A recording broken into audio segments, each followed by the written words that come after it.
Now, the question now at the forefront in the minds of many is whether the murder of Hamas leader Ismail Haniyeh will result in any retaliation attacks. To discuss this, I'm now joined by Ayesha Kajee. Ayesha, pleasure to have you on the program this afternoon. Now, the assassination of Ismail Haniyeh has been attributed to Israel by Hamas. How do you anticipate this event will impact the immediate dynamics, especially between Hamas and Israel? Well, I think firstly, good afternoon, Santa. I think firstly, the fact that Mr. Haniyeh was targeted particularly, he's been on Israel's so-called terrorist list for a long time, but he's not been active on the ground in Gaza, although that is where he's from. And indeed, earlier this year, his entire family has been assassinated by Israel. So I think what's really going to happen, you need to understand that Mr. Haniyeh was the political chief of Hamas and therefore very, very instrumental in the ongoing peace talks between Israel and Hamas. And that's going to leave a lacuna. It's going to leave a vacuum with regard to the peace talks themselves, despite whatever else it will do with regard to regional geopolitics in the Middle East and North Africa. You've mentioned the protests in Somalia. There have been similar protests in various countries in the Middle East, including in Yemen and in Turkey. And we've seen the leaders of Turkey and Egypt, for example, come out quite strongly, far more strongly than we've seen to date over the last 10 months, condemning this assassination. We've seen the South African government also condemn the assassination. And of course, it comes hot on the heels of the killing of a senior Hezbollah leader in Beirut less than 24 hours before Mr. Haniyeh's assassination. So given the current context of the Israel-Hamas conflict and other regional tensions, what forms of retaliation might Hamas consider here? And how could these actions potentially escalate this conflict? I'm not sure that we're going to see a direct retaliation from Hamas, given that it's so embroiled in this genocide that is currently happening in Gaza. But what we will see, I'm pretty sure, over the next days or weeks to come, I'm thinking in the latter, is a retaliation by either Tehran or Beirut, or a combined retaliation by Iran and Lebanon. And I'm saying that because it's similar to what we saw earlier in the year when Tehran did decide to strike at Israeli targets. Some might say not very successfully, others might say successfully enough to instill fear among the Israeli civilian population, etc. I think that given that this assassination happened on the occasion of an inauguration of the new Iranian president, and it happened on Iranian soil, there is very little likelihood that Tehran will not react. But I do think that Tehran also is quite aware that Mr. Netanyahu and his administration are trying to provoke a regional war. And therefore, the retaliation from Tehran, in my view, will be a measured one, and it may happen after a time delay. That time delay is a type of psychological warfare, Tlantla. Iran knows very well that the waiting and the anxiety caused by the waiting, both among the military commanders in Israel and within the Israeli armed forces, as well as within the civilian population, that anxiety is a tactic that Iran will probably use to heighten anxiety, heighten concerns, etc., as they did before there is an actual armed or military retaliation by Tehran.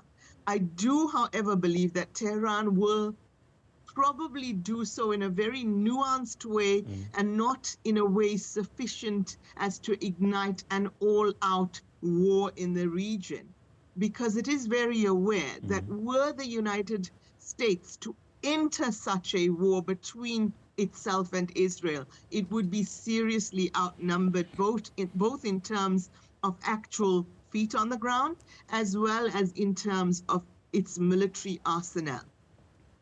That's very interesting. And with the ongoing war in Gaza and this significant casualties that we're seeing on both sides, really, How could Haniyeh's killing affect the course of this conflict?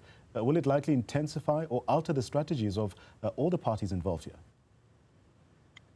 I don't think it's going to alter military strategies. It may well alter political strategies. And that may well be an instance where Israel finds that its targeting of Mr. Haniyeh has actually been to the IOF's own detriment. Because as I mentioned earlier, he was a key figure in the negotiations towards a ceasefire.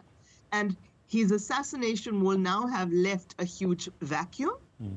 Who will actually succeed him as the chief negotiator remains to be seen. There have been several names put forward, but I would essay a guess that none of them currently have the level of negotiation experience and skill that Mr. Haniyeh had, nor his political expertise. And therefore, the negotiations themselves are likely to be stalled and possibly even derailed. And this is, of course, precisely what the Netanyahu government wants, because Mr. Netanyahu is very, very aware that there are both pending civil and criminal cases against him. And his only way of evading those is to remain in power. And his way of remaining in power and keeping this right-wing government in power with him is to actually continue to provoke hostilities in the region. As we continue keeping our finger on the pulse of all these reactions that we are getting, what kind of international reactions can be expected in response to Haniyeh's assassination? Are there likely to be calls for restraint, or could this event lead to increased international involvement? I think we will see many calls for restraint. We've already seen a few. However, civilian populations around the world are starting to see the calls for restraint as being somewhat hypocritical, particularly in Western capitals, when those very same Western governments continue to arm both the ongoing genocide in Gaza and the ongoing ethnic cleansing in occupied East Jerusalem and the West Bank. Also interesting, Israeli Prime Minister Benjamin Netanyahu has hinted at taking strong measures in response to the aggression. How does Haniyeh's assassination fit into Israel's broader strategy towards Hamas and its allies? Israel's aim currently is to totally annihilate Hamas. Whether that aim is actually an achievable one is something many analysts differ on. I would say, given the level of the sheer numbers of civilian casualties we've seen in Gaza since October 7th last year, and indeed even before that, and the casualties and injuries we're seeing in the West Bank and in East Jerusalem, I would say that the aim of annihilating Hamas or any similar form of resistance is probably a very, very, very long shot, even though Israel has decimated and made parts of Gaza totally uninhabitable and unlivable, even though Israel has herded civilian populations to be sitting ducks for snipers and for mass destruction of lives, livelihoods, homes, etc. As we begin winding down our conversation, I want to return to the theme of Tehran's response. How might the assassination affect security and stability within Iran, especially considering Haniyeh was in Tehran for a significant political event? Yes, I think that security in the capital is likely to be intensified. It's already quite a securocratic government. It is a country where there is a large degree of surveillance, particularly in Tehran itself. And I think that's likely to be tightened in the coming weeks and months. There is very little free expression in terms of independent media, etc. Certainly criticism of the government is not well tolerated.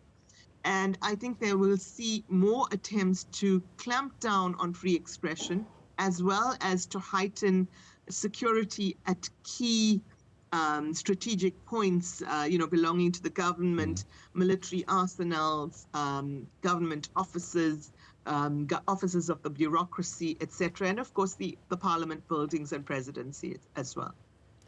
And lastly, in your view, what are the potential long-term consequences of this assassination? And how might it impact other political dynamics within the region?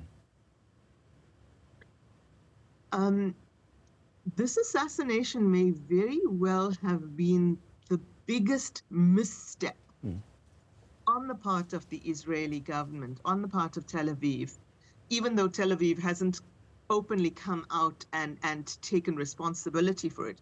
I think it may very well be the biggest misstep they've made over the past year, because what it has done, or what it is likely to continue to do, is to expose the fractures within the domestic polity within Israel, but it is also likely to have the unintended, and for Israel possibly disastrous, consequence of uniting the Palestinian people in Gaza and the West Bank and East Jerusalem.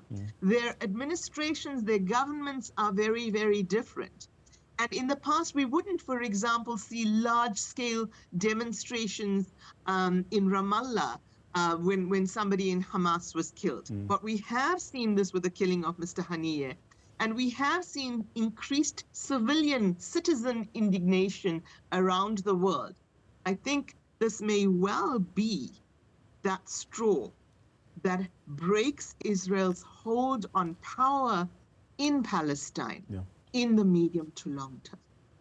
Ayesha Kajee, let me thank you for sharing your insights into this very complex and volatile situation surrounding the assassination of Ismail Haniyeh in Tehran, of course, giving us all the latest developments regarding this situation.